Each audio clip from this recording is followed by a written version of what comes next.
আমাদের ভাইকে পরিকল্পিতভাবে হত্যা করা হয়েছে।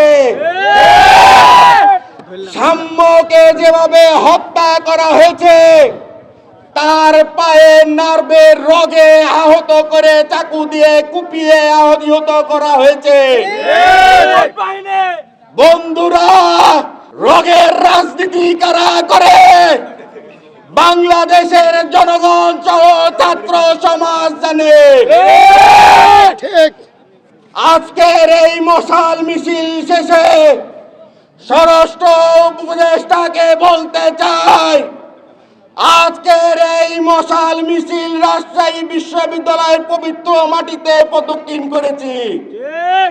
আমার ভাই সাম্যর বিচার যদি সুষ্ঠুভাবে সম্পন্ন না করা হয়, এই মশাল রাজশাহী বিশ্ববিদ্যালয়ে থাকবে না, স্বরাষ্ট্র মন্ত্রণালয়ে বিক্ষেপ করা হবে। স্বরাষ্ট্র মন্ত্রণালয়ে মশাল বিক্ষেপ করার পরে দরকার যদি পড়ে ছাত্র দলের নেতাদেরকে আর কোনো রক্ত ঝরে। মোনালিসা হেভি ফ্লো 15 পিস প্যাকেটের সাথে 8 পিসের একটি প্যাকেট একদম ফ্রি। সেই রক্তের বিনিময়ে মশাল আমরা যমুনাতে নিক্ষেপ করব। ঢাকা বিশ্ববিদ্যালয়ের ভিসির নৈতিক অধিকার নাই। ঢাকা বিশ্ববিদ্যালয়ের মতন জায়গাতে যখন ছাত্র দল সহ শিক্ষার্থীরা নির্মমভাবে নিহত হয়, সেই বিশ্ববিদ্যালয়ের ভিসির অনতিবিলম্বে স্বেচ্ছায় পদত্যাগ করা উচিত।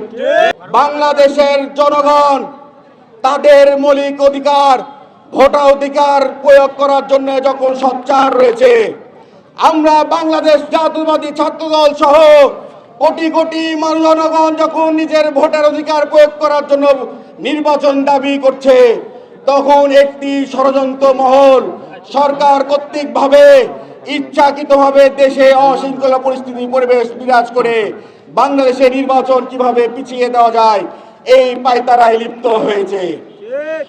সাম্যর হত্যার বিচার দ্রুত যদি সম্পন্ন না করা হয়, ঢাকা থেকে রাজশাহী বিশ্ববিদ্যালয় অচল করে দেওয়া হবে। বন্ধুরা।